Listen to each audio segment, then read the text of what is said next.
हे आपलं बरोबर लक्ष करतील. माहिती का करते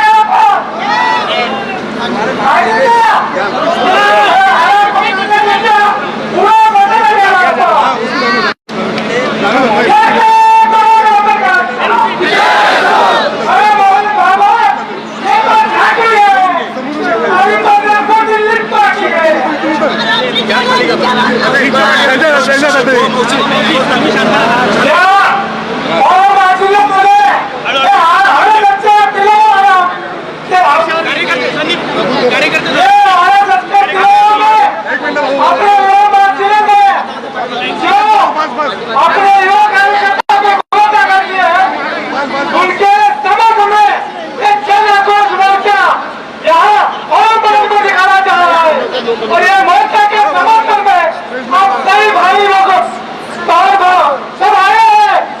ये देख ले आइए सबके किनारे अभी ये तो झांकी है आने वाले आगे तुझे तो भारत की नौकरी करता है. हम ये बेटे से ऐलान करते हैं कि आगे तुझे नहीं क्या मुझे करने देंगे नहीं हमके लागले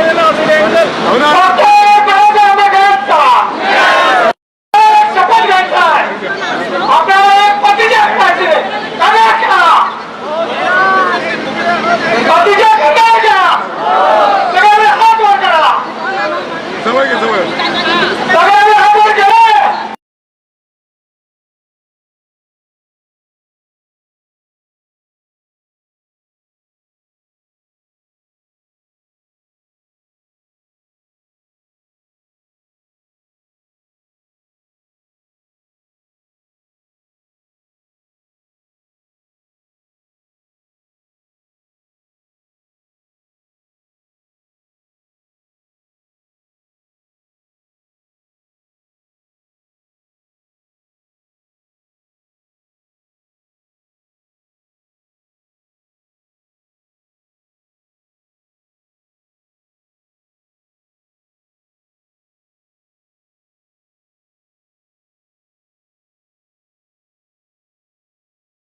येतो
बाकीच्या सगळ्यांच्या सगळ्यांना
आपल्याला मार्गदर्शन करतील. त्यानंतर सुद्धा इतर नेत्यांची भाषणं होणार आहे, कार्यक्रम चालू राहणार आहे. म्हणून सुजातादाचं भाषण झाल्यानंतर सांगायचं नाहीये. सुजातादा आता आपल्याला या ठिकाणी मार्गदर्शन करतील. हम तुम्हारे साथ हैं.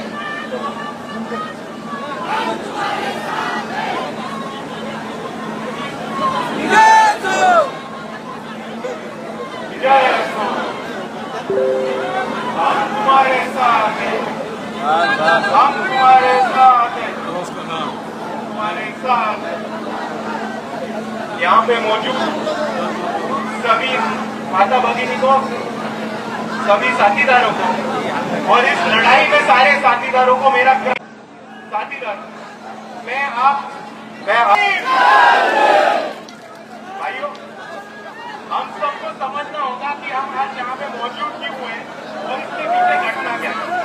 कुछ दिनों पहले आरएसएस के कुछ कार्यकर्ता थे जिन्होंने एक एजुकेशनल इंस्टीट्यूट के सामने, एक कॉलेज के सामने रजिस्ट्रेशन डेस्क लगा के विद्यार्थियों का रजिस्ट्रेशन करना शुरू किया. उनके पास कोई परमिशन नहीं थी. वंचित बहुजन आघाड़ी के कार्यकर्ता वहां से गए और उन्होंने पूछा आपके पास परमिशन है कि रजिस्ट्रेशन करने की. और जब उनको पता चला कि आरएसएस के कार्यकर्ताओं के पास रजिस्ट्रेशन की परमिशन नहीं है, तब उन्होंने कहा कि आप एक्टिविटी कर रहे हो, आप कॉलेज में भी एक्टिविटी कर रहे हो और आप यहाँ से चले जाओ. और वंचित बहुजन आघाड़ी के कार्यकर्ताओं ने आरएसएस के कार्यकर्ताओं से वहां से जाके भागा दिया। पर भाइयों यहाँ ये सिलसिला खत्म नहीं हुआ। वंचित बहुजन आघाड़ी के जो कार्यकर्ता थे राहुल मकासरे, यहाँ के आरएसएस के मनुवादी लोगों ने भाजपा के सरकार के लोगों को पकड़ के, पुलिस प्रशासन को पकड़ के राहुल मकासरे से नॉन अवेलेबल ऑफेंस के दर्ज किया गया है। भारत में स्टूडेंट्स में, विद्यार्थियों में हमेशा बहस होती रहती है, स्टूडेंट ऑर्गेनाइजेशन में आवेदन होती है, लेकिन ये पहली बार हुआ है कि एक छात्र पर नॉन अवेलेबल ऑफेंस लगाया गया है, वो भी आरएसएस मनुवादियों के दबाव में। और इसके खिलाफ, इन आरएसएस के खिलाफ आज यहाँ पे हमने ये जन आक्रोश मोर्चा निकाला है। पर भाइयों इसमें मजे की बात आप सबको ये समझनी होगी कि आरएसएस वहां पे रजिस्ट्रेशन कर, आरएसएस ने एक रजिस्ट्रेशन का टेस्ट लगाया था। जिस ऑर्गेनाइजेशन का खुद का रजिस्ट्रेशन का पता नहीं है, वो किस मुंह से रजिस्ट्रेशन मांग रहा है, यही मेरे को समझ में नहीं आया सबसे पहले। और दूसरी तरफ आरएसएस से चार मांगे हैं। आरएसएस से हमारे कुछ अहम सवाल है कि अगर आप छात्रों का रजिस्ट्रेशन ले रहे हो, अगर आप का रजिस्ट्रेशन ले रहे हो, तो हम ये डिमांड करते हैं, हम ये मांग करते हैं कि आप इस देश में भारत सरकार से रजिस्टर्ड हो या नहीं, ये हम सबको खुलेआम बता दो। और अगर आप रजिस्टर्ड हो तो कौन से एक्ट के मुताबिक रजिस्टर्ड हो, कौन से सेक्शन के मुताबिक रजिस्टर्ड हो, ये भी हमको बता दो। और अगर आप रजिस्टर्ड हो तो उसका डॉक्यूमेंटेशन या सर्टिफिकेट की हमको दिखा दो कि आप भारत देश के संविधान के हिसाब से भारत देश में रजिस्टर्ड है। हमारा दूसरा अहम सवाल है कि आरएसएस की दशहरा पूजा में जो हथियार पाए जाते हैं, जो ऑटोमेटिक वेपन्स पाए जाते हैं, तो सिर्फ भारत के आर्मी और मिलिट्री के पास होते हैं। ये वेपन्स तुम आते कहां से? आपके पास इन वेपन्स की परमिशन है, और अगर इनके पास वेपन्स की परमिशन नहीं है तो मैं पुलिस से यही कहूंगा कि जल्द से जल्द इन पे कार्रवाई करें और इन पे तहकीकात करें। और हमारा तीसरा मुद्दा है कि आरएसएस संगठन बनाता है, चंदा इकट्ठा करता है, वर्गणी इकट्ठा करता है, तो हम इनसे ये पूछना चाहते हैं कि आप कौन से तौर पर, कौन से बलबूते पर चंदा इकट्ठा करते हो, नेटवर्क बनाते हो? अगर आप चंदा इकट्ठा करते हो तो उसका डिमांड और उसकी लिस्ट गवर्नमेंट को देते हो क्या? अगर आप इनकम टैक्स भरते हो क्या? अगर आप चंदा इकट्ठा करते हो तो इनकम टैक्स भरते हो क्या? और यही हमारी 4 डिमांड है, और यही 4 डिमांड से हम ये कहना चाहते हैं कि आरएसएस ये खुद को संविधान के सामने सरेंडर कर दे और ऑर्गेनाइजेशन है के संविधान से चला है। भाइयों आपको मुद्दा समझना होगा। अगर कोई संगठन रजिस्टर्ड ना, अगर कोई संगठन चंदा इकट्ठा करके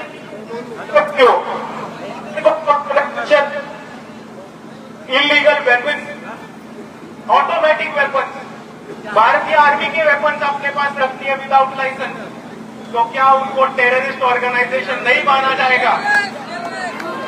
जरूर माना जाएगा।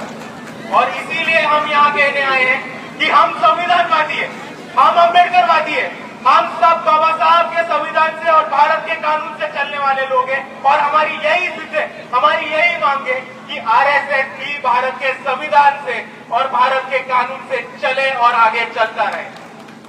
और इसीलिए मैं आप सभी से इतना ही कहना चाहता हूँ कि आप सभी को आज तक दिख चुका होगा कि यह भारत के इतिहास में आरएसएस के कार्यालय पे निकला हुआ पहला मोर्चा है, और वो किसी ने निकाला है तो वो सिर्फ और सिर्फ वंचित बहुजन आघाड़ी के कार्यकर्ताओं ने, वो सिर्फ और सिर्फ किसी ने निकाला है तो बाला साहब अम्बेडकर के सिपाहियों ने, और वो सिर्फ और सिर्फ किसी ने निकाला है तो वो बाबा साहब अम्बेडकर के भीम सैनिकों ने। और इसीलिए मैं कह रहा हूं कि हमको बहुत लोग आके नाम रखते हैं, बी टीम बोलते हैं, अलग अलग चीजें बोलते हैं, लेकिन ये आप सबका काम है, ये आप सबकी जिम्मेदारी है कि हर आदमी तक पहुंचना, हर आखिरी आदमी तक पहुंचना, और उनको पूछना कि वंचित बहुजन आघाड़ी ने आरएसएस के कार्यालय पे मोर्चा निकाला है, तेरे में है हिम्मत, है ताकत? अगर दम है तो शामिल होकर दिखाओ। और इसीलिए मैं बोलता हूँ कि आज भारत में जो पहला मोर्चा निकाला है, कौन सी पार्टी ने निकाला है? देखो हमारे स्टेट पे कौन है, देखो हमारे स्टेट पे दलित है, आदिवासी है, भटके विमुक्त है, बहुजन है, माने तृतीयपंथी समाज के लोग हैं और ये वंचित बहुजन आघाड़ी की ताकत है। हमारे पास एक खासदार नहीं है, हमारे पास एक आमदार नहीं है, हम सत्ता में नहीं है, लेकिन संविधान बचाने के लिए हम इन सबसे घंटा फर्क नहीं पड़ता। जब जब संविधान का बात आएगा, जब जब कायदा कानून का बात आएगा और जब जब बाबा साहब अम्बेडकर ने दिए हुए न्याय, हक और अधिकार का बात आएगा, वंचित बहुजन आघाड़ी के कार्यकर्ता, यहाँ के तमाम अम्बेडकरवादी बिना डर देखे, बिना खौफ देखे, बिना आरएसएस की दहशत देखे इसी तरह से मोर्चा निकालेगी और सक्सेसफुल करके दिखाएगी। और जाते जाते मैं इसीलिए यही एक चीज बोलना चाहता हूँ कि आगे के समय में, आगे के आने वाले वक्त में अगर आरएसएस से कोई लड़ सकता है, अगर कोई आरएसएस को छाती पे लग सकता है और अगर कोई आरएसएस को हरा सकता है तो वो सिर्फ और सिर्फ भारत देश के अम्बेडकरवादी और किसी में वो और इसीलिए जाते जाते मैं आप सभी को यही कहूंगा कि आगे हमारा मोर्चा होगा, आगे के लोगों का भाषण होगा, वंचित बहुजन आघाड़ी के इतर पदाधिकारी, राज्य के पदाधिकारी बात करेंगे और हमें शांतिपूर्व मोर्चा निकालना है। हम कायदा संविधान मानने वाले लोग हैं, हम कहीं पे भी कायदा और संविधान तोड़ेंगे नहीं, लेकिन हम आरएसएस को झुका के कायदा और संविधान मानने को जरूर लगाएंगे। और इसीलिए जाते जाते मैं इतना ही बोलता हूँ, आरएसएस मुर्दाबाद, आरएसएस मुर्दाबाद, doctor Baba Saheb Ambedkar answer, doctor Baba Saheb Ambedkar answer, जय जय जय भीम, जय जय जय भीम, जय भीम, जय संविधान। धन्यवाद।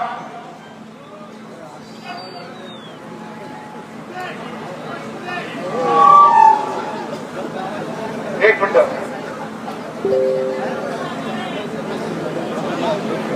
मी मेघानंद यांना विनंती करतो त्यांनी आपलं गीत सादर करावं।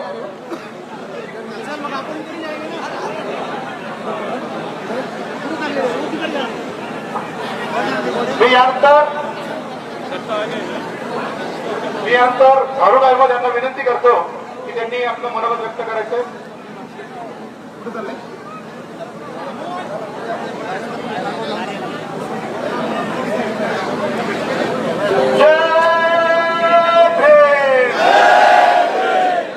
मी म्हणेन जय जय भीमचा जय जयकार, तुम्हाला जोरात बोलायचं आहे, जय जयकार, जय भीमचा, जय भीमचा, जय भीमचा, आरएसएस मुर्दाबाद, आरएसएस मुर्दाबाद, आरएसएस मुर्दाबाद।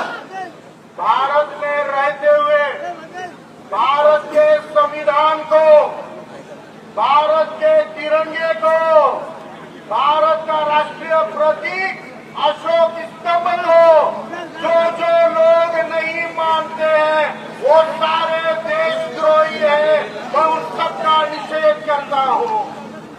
आज आरएसएस के विरोध में यह मोर्चा निकाला गया और किसी को लगता था कि परमिशन नहीं मिलेगी तो मोर्चा नहीं निकालने को, हम पप्पू के पार्टी के हैं क्या? परमिशन नहीं दिए तो मोर्चा नहीं निकालेंगे सबके क्या? हम पप्पू के पार्टी के नहीं है, हम पप्पा के पार्टी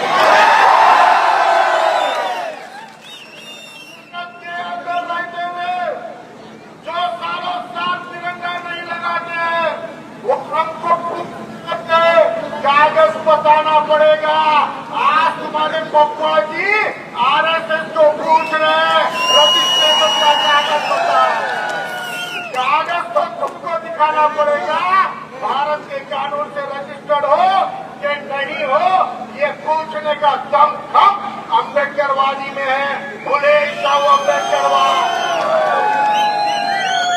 आरएसएस के लाठी काठी से या गोपनीय के बौछार से एक देश चलता, भूले जाओ अम्बेडकर बात से ये कान खोलकर सुन लो। आरएसएस के हेडक्वार्टर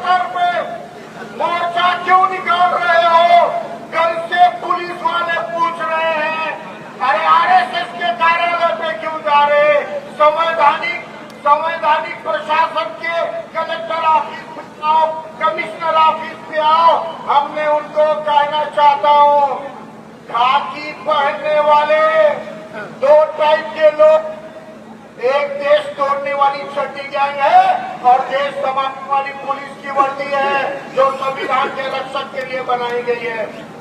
बस पुलिस वालों को कहना चाहता हूँ कि आप लोगों के पर जो खाकी पहनाई गई है वो आपके संविधान के रक्षा के लिए पहनाई गई है, लेकिन तुम जो ये लिखने का निर्णय अगर कलेक्टर ने लिया होता तो मोर्चा कलेक्टर दफ्तर पे निकालते। अगर आपने लिखी हुई बकासरे के खिलाफ की एफआईआर अगर कमिश्नर का निर्णय होता तो मोर्चा कमिश्नर के ऑफिस पे निकालते। लेकिन आज की पुलिस अगर आरएसएस के कार्यालय से चलती होगी तो मोर्चा भी आरएसएस के कार्यालय पे निकलेगा। औरंगाबाद का मोर्चा झांकी है फडणवीस, अगर आरएसएस के कार्यालय से अगर तूने देश के संवैधानिक संस्थानों पे कंट्रोल करने की कोशिश की, याद रख अगला मोर्चा बाला साहब के नेतृत्व में नागपुर के रेसिंग बाग को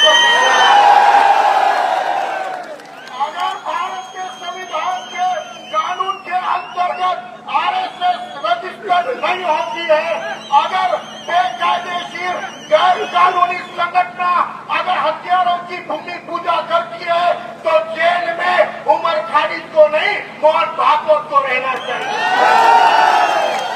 इस देश में अब तक आतंकवाद के आरोप में सबसे ज्यादा एफआईआर अगर किसी संगठन पे दाखिल हुए तो वो नथुराम गोडसे से लेकर साध्वी तक सारे के सारे आरएसएस के लोग हैं। वो असम देशों के आतंकवादी है, वो असम देशद्रोही है।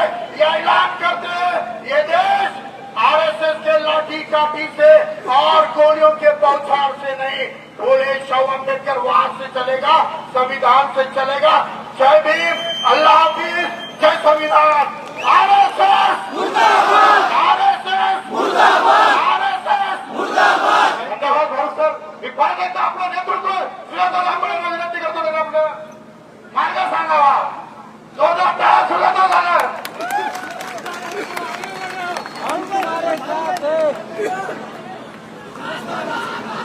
अभी आप सभी के लिए महत्वपूर्ण सूचना है कि हमारा जो जन आक्रोश मोर्चा है यहाँ से आरएसएस के ऑफिस पे अभी रवाना होगा। आप सभी के उसके सामने महत्वपूर्ण सूचना है, ये अगर हमारा जन आक्रोश मोर्चा है, इसका नाम जन आक्रोश मोर्चा है, हम सब में आक्रोश है, हम सब में गुस्सा है, लेकिन हम किधर भी कायदा कानून हाथ में नहीं लेंगे। हम किधर भी पुलिस वालों से, यहाँ के ऑफिसरों से और यहाँ के प्रोटेक्शन से किसी के पास बहस नहीं करेंगे, कोई झगड़ा नहीं करेगा, कोई कुछ गलत चीज नहीं करेगा। ये आप सभी से मैं विनती करना चाहता हूँ और सूचना करना चाहता हूँ। और दूसरी चीज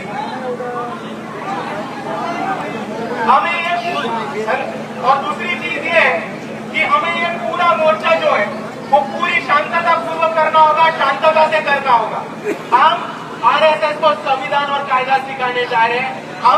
हमसे भी कोई आदमी कायदा या संविधान तोडे, ये अतिशय गलत होगा, इसलिए सभी से वापस घेतो.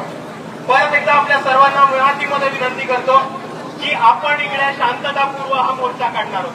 आपण आरएसएसला कायदा कानून शिकवायला चाललोय, संविधान शिकवायला चाललोय. तुम्ही कोणतीही कायदा कानून हातामध्ये नका घेऊ. या मोर्चाला काळबोट लागेल किंवा चुकीची घटना होईल अशा कोणत्याही क्रम कृती आपल्याकडनं होऊ नये. आणि दूसरी बात ये कि इसका नाम जन आक्रोश मोर्चा जरूर है, लेकिन हम ये मोर्चा शांति से, अमन से और प्यार से करना चाहते हैं. इसीलिए हम आरएसएस के पास जा रहे हैं.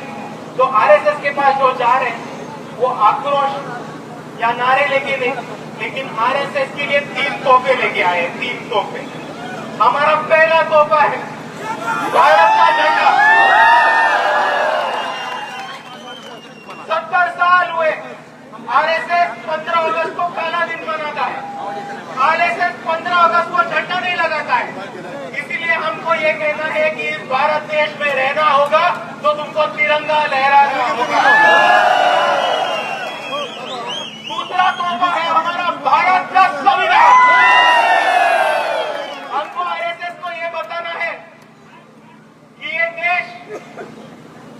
ये देश संविधान से चलता है। इस देश का कानून संविधान से चलता है और अगर आप ये देश में रहना होगा तो आपको संविधान से ही चलना होगा।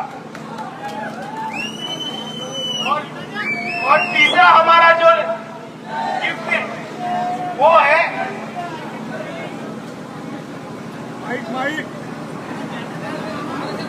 है भारत के संविधान के अंदर Maharashtra public trust registration act, Maharashtra public trust act. हम महाराष्ट्र पब्लिक ट्रस्ट का एक कॉपी लेके आए हैं और हमको ये Maharashtra public trust act RSS को गिफ्ट करना है और हमको उनको ये बताना है कि आपको आपकी जो संगठन है, आपकी जो ऑर्गेनाइजेशन है, आपको इस एक्ट के मुताबिक रजिस्टर करनी होगी और एक बार आप रजिस्टर करेंगे तो ही आप भारत देश में संविधान के मुताबिक काम कर सकेंगे। तो ये 3 तोहफे लेके हमको शांति से, अमन से आरएसएस के ऑफिस पे जाना है और उनको तोहफे देके वापस आना है। और मैं आप सभी से यही अनुरोध करूंगा कि शांति से, अमन से ये मोर्चा निकाले। कोई क्रोध ना करे, कोई द्वेष ना करे, कोई गुस्सा ना करे, शांतिपूर्वक ये मोर्चा निकलेगा। जय भीम, जय संविधान।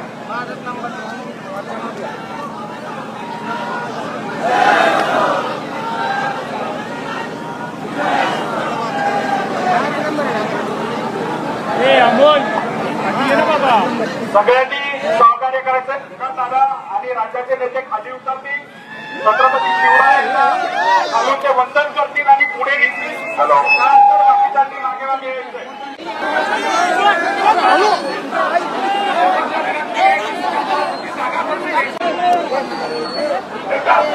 समोर जायचंय,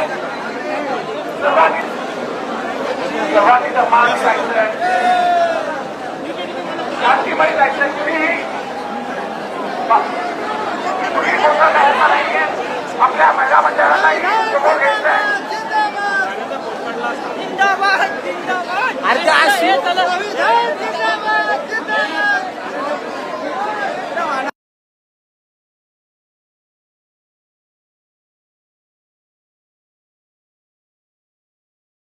कोणी जायचंय।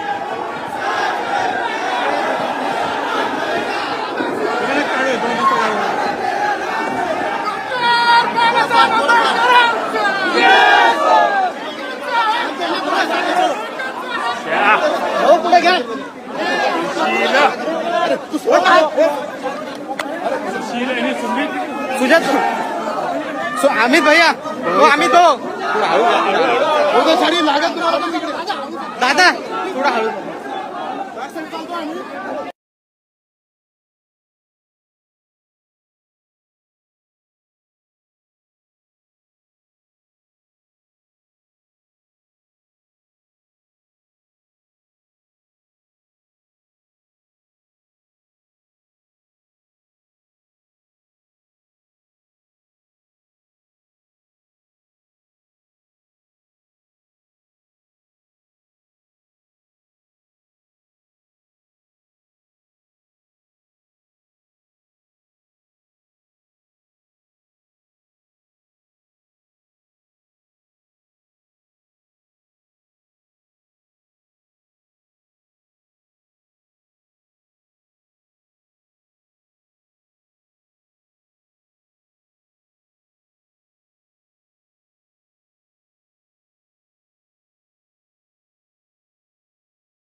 बाबाचे झंडा तुम्हाला लपटून राहिला नाही घेतला बोला त्याला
मुर्दाबाद मुर्दाबाद आरएसएस मुर्दाबाद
प्रयत्न करू नका पोलीस प्रशासनास सहकार्य करा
आपल्या पक्ष प्रमुखांचा आदेश आहे माणसाला कायदेशीर परवानगी नाकारण्यात आलेली आहे यापूर्वी सूचित करण्यात आलेली आहे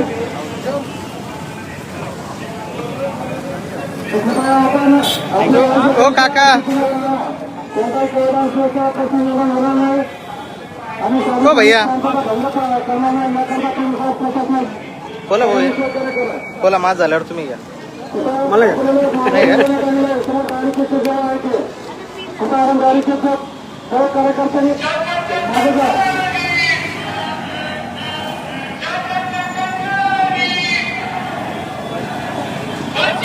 नंतर आमची एक बाईक घ्या नका म्हणून पाण्या पाहिजे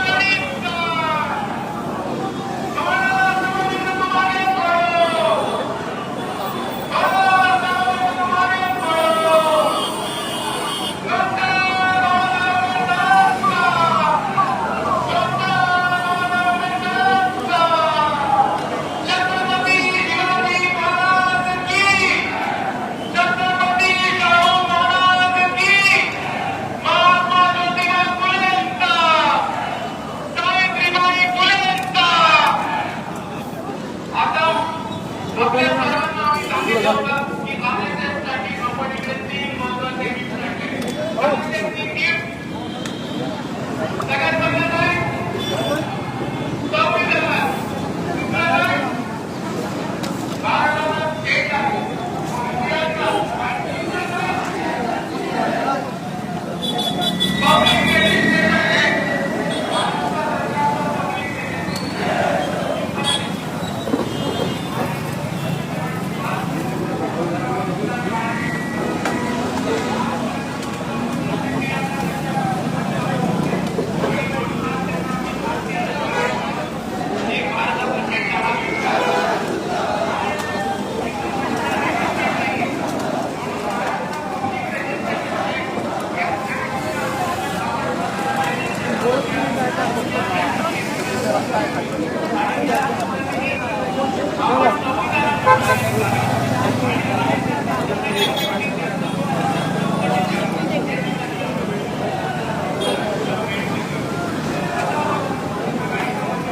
तुमचा आभार कसे मानवतो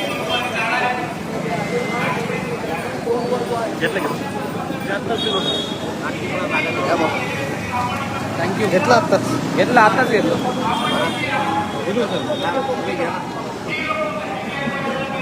जाऊ दे, 2 गोटे तुम्हीच मारून टाका.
मुर्दाबाद मुर्दाबाद RSS मुर्दाबाद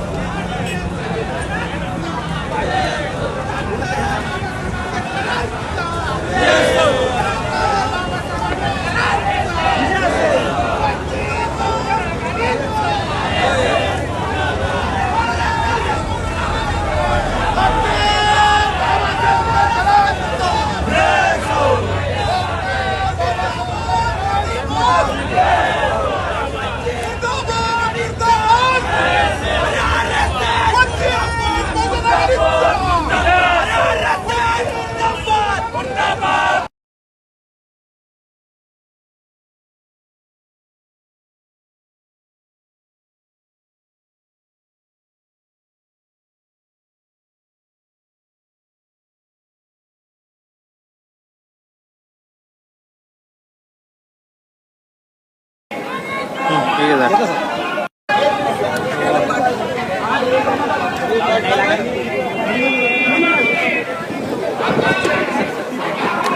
थोड़ा सर बड़े बड़े सर पाइप लेते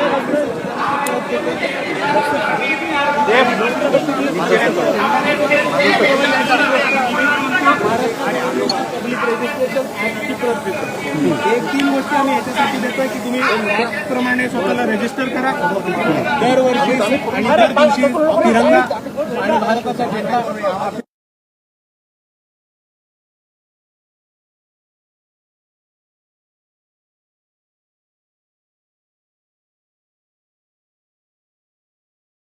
तिथपर्यंत जाणार होता मला इथं अडवलेलं आहे. हे बघा आम्ही पोलिसांना कॉपरेशन पूर्ण कबूल केलं होतं आणि प्राथमिक स्वरूपामध्ये आम्ही देतोय. हा मोर्चा निघणं आता त्याच्यात पण महत्वाचं म्हणजे आता आमचा मेन मुद्दा आहे की RSS रजिस्टर्ड संघटना नाही. हे नसतानाही एवढे 3000 पोलीस आले. कशासाठी आले? RSS registered. आम्ही काही मुख्यमंत्र्यांच्या घरी किंवा प्रधानमंत्र्यांच्या येत नाही. आम्ही एका RSSच्या छोट्याशा कार्यालयावरती येतोय. त्याच्यासाठी 3000 पोलीस हे औरंगाबादमध्ये CRPF जवान, क्विक रिस्पॉन्स टीम, महाराष्ट्र पोलीसचे कमांडो हे एवढे सगळे का लागतात? 3 बॅरिकेड लावलेत. हे एवढे सगळे का लागतात? शांतपूर्व मोर्चा करतोय आम्ही, प्रेमाने मोर्चा करतोय आम्ही, भारताचं संविधान, भारताचा झेंडा हातात घेऊन मोर्चा करतोय. तर मग एवढं पोलीस प्रोटेक्शन कोणाला लागतंय आणि कशासाठी? कायदा आणि सुव्यवस्था बिघडू नये. आम्ही कायदा आणि सुविधा या देशामध्ये स्वस्त राहाव्या आणि सगळी लोक म्हणजे मोहन भागवतांपासून RSSचा छोट्यातला छोटा कार्यकर्ता हा कायदा आणि सुव्यवस्थेला, संविधानाने मानावा याच्यासाठीच आम्ही मोर्चा काढतोय. आमच्याकडनं कोणताही कायदा कानून तुटला जाणार नाही. आमच्याकडे कोणतेही ऍडव्हान्स वेपन्स नाहीत आणि आम्ही, आमचा पक्ष, आमची संघटना ही रजिस्टर्ड आहे. तर कायदा कोण तोडताय, सुव्यवस्थेचा प्रश्न कोण उपस्थित करताय हे महाराष्ट्राची जनता ठरवेल. तुम्ही त्यांना तिरंगा झेंडा देताय पण त्यांचा तर दावा असा आहे की ते तर सगळ्यात जास्त राष्ट्रभक्त आहे.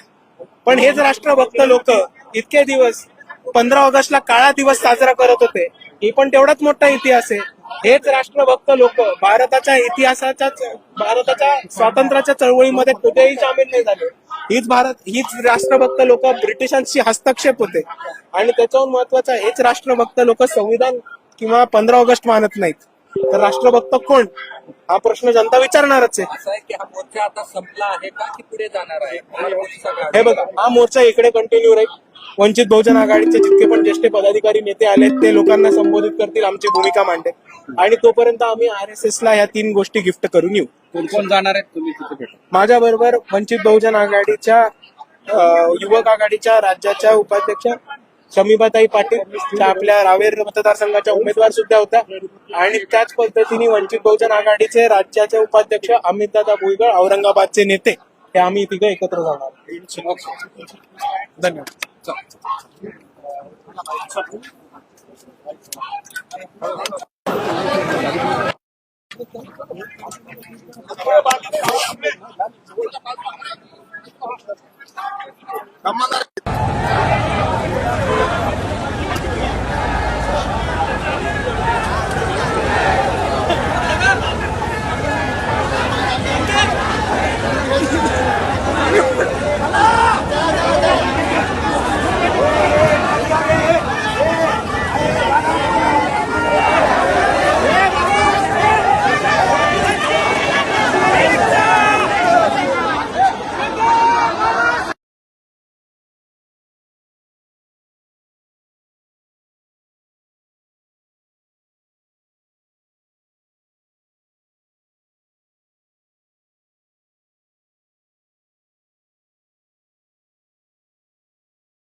वंचित बहुजन आघाडीच्या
मीडियावाल्या थोडं मागे असेल तुम्हाला थोडी फ्रेम मध्ये यायचंय वा मागे थोडं मागे तुम्ही थोडी फ्रेम मध्ये येणार वा मागे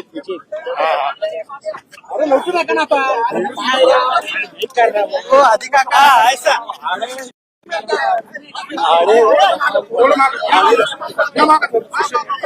चला मागे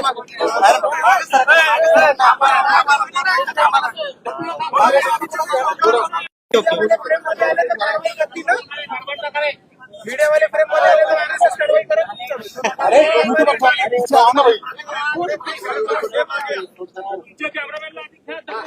थोडं मागे यायला आधी काका मागे थोडं मागे सारखं ना सगळे थोडं मागे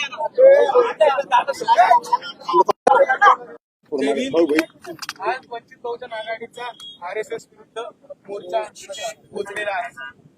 आज वंचित बहुजन आघाडीचा हा मोर्चा पोलिसांनी बॅरिकेड लावून थांबवलेला आहे. गिफ्ट आणले होते ते पोलिसांच्या वतीने साहेबांनी स्वीकारायचे आमच्या वतीने स्वीकारणं मान्य केलेलं आहे. म्हणून आम्ही हे गिफ्ट जे वंचित बहुजन आघाडीच्या वतीने आणले भारताचा झेंडा रजिस्ट्रेशन ऍक्ट आणि तसंच भारताचं संविधान हे पोलिसांना देणार आहोत आणि पोलीस आमच्या वतीने ते RSS वाल्यांना गिफ्ट करणार आहेत असं त्यांनी आम्हाला सांगितलेलं आहे. आणि म्हणून या प्राथमिक स्वरूपामध्ये सगळ्यात पहिलं गिफ्ट हा भारताचा राष्ट्रध्वज हा पोलिसांना देणार आहे. आम्ही तो थोडं मागे दादा हात लावून थोडं मागे सरक ना अरे हे करा यार संतोष थोडं मागे घ्या थोडं मागे दादा इकडे बघा ही दुसरी गोष्ट कॅमेरा मोबाईल आणि तिसरी गोष्ट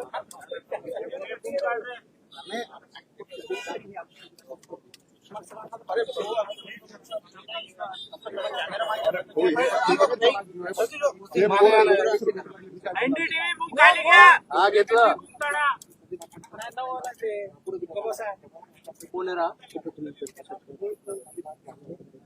दादा इकडे समोर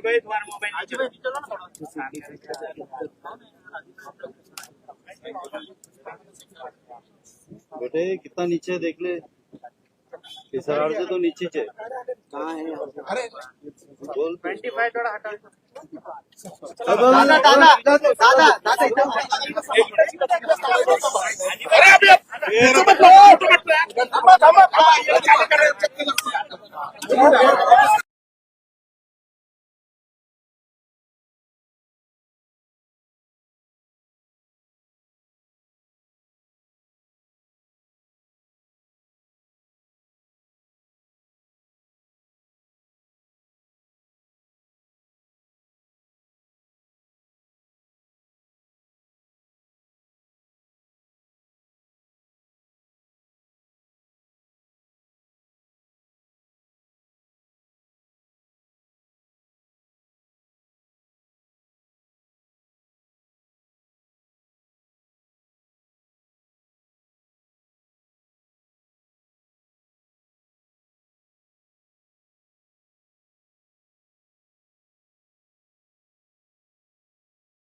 सगळ्यांचे माईक लागलेत. कोणासाठी थांबायचं अजून? थांबतो.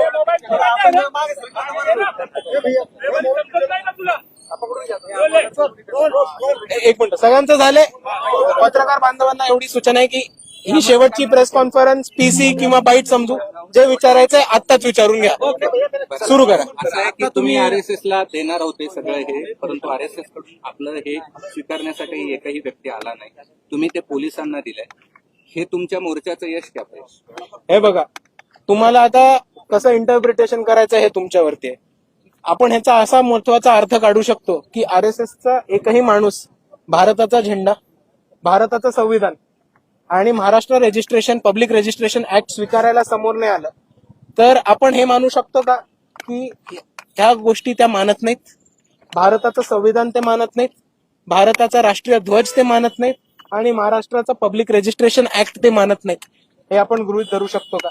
दुसरी गोष्ट ही एक पब्लिक कर्टसी किंवा प्रोटोकॉलचा भाग होतो की संविधान, भारताचा ध्वज, राष्ट्रध्वज किंवा एक ऍक्टची कॉपी कोण देतं तेव्हा तो स्वीकार करावा, कारण हा तुमचा वैयक्तिक सन्मान नाहीये, हा त्या संविधानाचा सन्मान आहे आणि त्या राष्ट्रीय सन्मान आहे. आणि जेव्हा तुम्ही राष्ट्रीय ध्वज किंवा संविधान स्वीकारायला नकार देता तुम्ही त्याचा अपमान करता. आणि आमचं जे म्हणणं होतं की RSS संविधान चौकटीत नाहीये, RSS संविधानाच्या चौकटीत नाहीये, RSS हे रजिस्टर्ड नाहीये, हे तिकडे यांनी न उपस्थित राहून सिद्ध करून दाखवलेलं आहे. पुढची भूमिका काय? आमची पुढची भूमिका ही RSSचं ग्राउंडवर जमिनीवरती खोडून काढणं. शेवटच्या माणसाला RSS किती धोक्याचं आहे, RSS जो समाजामध्ये विष पसरवतो तो विष पुसून काढणं आणि त्याचबरोबर RSS जे समाजामध्ये तेढ निर्माण केली ती तेढ काढून अमन, शांती आणि परत एकदा बंधुभाव याची वातावरण महाराष्ट्रामध्ये उपस्थित करून देणार. बंदीचं आंदोलन संपलं आहे की आता? गुन्हे मागे घ्यावेत आणि RSS वर बंदी घालावी, या बाबतीत इथून पुढे कशी वाटते? आम्ही गुन्हे मागे घ्यावे ह्याच्यावरती ठाम आहोत आणि त्याची आम्ही न्यायालयीन रस्त्यावरची ही लढाई लढू. दुसऱ्या बाजूला RSS हा 100 वर्षे जुनं संघटन आहे आणि ह्यांच्याशी लढाई ही मोठ्या प्रमाणावरती चालू आहे आणि ही लढाई कोर्टातली किंवा रस्त्यावरची नसून RSSची लढाई ही थेट वैचारिक लढाई आहे आणि ती लढाई बराच वेळा आम्ही पुढे चालू राहील आणि यात आम्ही सक्षमपणे नक्कीच लढू. पुढची रणनीती काय तुमच्या आंदोलनाची आता पुढची? आज हे आंदोलन जे झाले ते इथे मी मानतो की हे सक्सेस झाले. का? कारण महाराष्ट्राच्या नाही तर भारताच्या इतिहासामध्ये हे पहिलं असं आंदोलन होतं की कोणी हिंमत करून RSSच्या कार्यालयावरती आंदोलन करणे. पोलिसांचा इंधा बंदोबस्त कधीही औरंगाबादने बघितला नाही. औरंगाबादमध्ये 3 ते 4 दंगली घडताना वाचल्यात आणि एक दंगल घडून सुद्धा गेली. ही दंगल घडत असताना सुद्धा 300 कमांडो बाहेरनं, 3000 कमांडो कधीही बाहेरनं बोलवले गेले नव्हते. आज औरंगाबाद पोलीसकडे एवढा मोठा स्टाफ उपस्थित असताना 3000 कमांडो बाहेरनं बोलवले गेलेत, 3000 एक्स्ट्रा स्टाफ बाहेरनं बोलवला गेलाय, CRPF जवान बोलवले गेलेत आणि त्याचबरोबर क्विक रिस्पॉन्स टीम सुद्धा बोलवली गेली. ही कशासाठी बोलवली गेली, ही कोणासाठी बोलवली गेली, ही कोणाच्या विरुद्ध बोलवली गेली? आम्ही अशी लोक जे संविधान धरून आंदोलन करतो, बाबासाहेबांचं नाव घेऊन आंदोलन करतो, प्रत्येक मुद्द्यामध्ये प्रत्येक ठिकाणी शांतीने मोर्चा काढणार आणि शांतीचा कुठेही भंग होणार नाही या पद्धतीचे आम्ही आवाहन केलंय आणि नुसतंच आवाहन नाही केलं तर ते आम्ही पाळलं सुद्धा आहे. पण तरी एवढी मोठी फोर्स ही कोणाच्या सांगण्यावरनं येतं आणि कोणाला प्रोटेक्शन द्यायला येते हा मुद्दा आज महत्वाचा इथे उपस्थित राहिलेला आहे. संपलंय का? आजचं हे आंदोलन इथे यशस्वीपणे पार पडलेलं आहे. RSSनी भारताचं संविधान आणि राष्ट्रीय ध्वज हे स्वीकार करायला नकार देऊन त्यांची भारताच्या ध्वजाबद्दल आणि संविधानाबद्दल भूमिका काय ही स्पष्ट करून RSSनी स्वतःला एक्सपोज केलेलं आहे. दुसऱ्या बाजूला एवढा मोठा जनसमुदाय RSSच्या विरुद्ध रस्त्यावरती उतरू शकतो. ह्यांनीच महाराष्ट्रामधल्या तळागाळातल्या माणसाला जो भरोसा, कॉन्फिडन्स आणि ताकद मिळणार आहे तिकडनंच आमची जिंकणं हे पुढे तकी आहे. कायम राहणार का आणि पुढचं पाऊल काय? संघावरती बंदी आणण्यासाठी आम्ही कायमस्वरूपी लढत राहू. सत्ता आली तर नक्की संघावरती कारवाई करू. पण आपल्याला हे पण समजून घ्यायचंय की आतापर्यंत इतके वर्ष जे काँग्रेस सत्तेत बसले होते त्यांनी संघाशी हात मिळवणीच केली होती. इतके वर्ष काँग्रेसला संघावरती कारवाई करणं, नॉन रजिस्टर्ड संघटना आहे त्यांच्यावरती कारवाई करणं, ते इतक्या मोठ्या प्रमाणावरती मोबिलायझेशन करतात त्याच्या जोरावरती कारवाई करणं. ते जो चंदा इकट्ठा करतात त्या वर्गणीचं टॅक्सेशन भरतात का, त्याची पोच सरकारला देतात का, या कारणावरनं कारवाई करणं. आणि सर्वात महत्वाचं, जे दसऱ्याला शस्त्र मिळालेले आहेत, ऑटोमॅटिक सेमी ऑटोमॅटिक वेपन्स मिळालेले आहेत, त्याच्या जोरावरती कारवाई करणं इकडच्या इतर पक्षांना शक्य होतं. पण हे कोणी केलं नाही, कारण ह्यांच्यामध्ये ताकद नाही, ह्यांच्यामध्ये हिंमत नाही. RSSची वैचारिक लढाई ही कोणी लढू शकतं तर ते फक्त आणि फक्त इकडचे आंबेडकरवादी, आणि आज वंचित बहुजन आघाडीने मोर्चा काढून तेच दाखवून दिलेलं आहे. एक महत्वाचा प्रश्न असा आहे की तुम्ही जे म्हणताय संविधान मानत नाहीत किंवा राष्ट्रध्वजाला मानत नाहीत किंवा 15 ऑगस्ट साजरा करत नाही, पण मात्र हे गोळवलकरांचे विचार कालबाह्य झालेत असं पाठीमागे एकदा RSSने जाहीर केलं. ते काहीही बोलू देत. माझं एवढंच म्हणणं आहे की वक्तव्यांपेक्षा मी कृतीला जास्त मांडतो. जर कोणाकडे ऑटोमॅटिक रायफल्स असतील, AK-47 असेल, आणि दुसऱ्या बाजूला ते मंचावरती येऊन म्हणत असतील की आम्ही शांतीपूर्वक राहतो, आम्ही अहिंसकवादी आहोत, तरी मी त्यांच्यावर विश्वास ठेवणार नाही, कारण त्यांच्या घरामध्ये AK-47 आहेत. आणि ह्या मुद्द्यावरती पण माझी भूमिका सेम आहे. असं आहे की बावनकुळे असं म्हणाले की जे संघाला विरोध करतात तेच खरे दहशत. माझं बावनकुळे साहेबांना एवढंच म्हणणं आहे की आपण निवडून आलेले सदस्य आहात, आपण स्वतः कायदा समजावा आणि हे समजून घ्यावं की जे रजिस्टर्ड नाहीयेत, ज्यांच्याकडे इलिगल चंदा येतो आणि ज्यांच्याकडे इलिगल वेपनरीज आहेत, ह्याची डेफिनेशन होते दहशतवादाची. जे बाबासाहेबांचा फोटो पकडतात, जे संविधान पकडतात आणि जे हातामध्ये राष्ट्रध्वज पकडतात, ते दहशतवादी नाही होत. एवढा फरक बावनकुळे साहेबांना नक्की करून देईन मी. थँक्यू.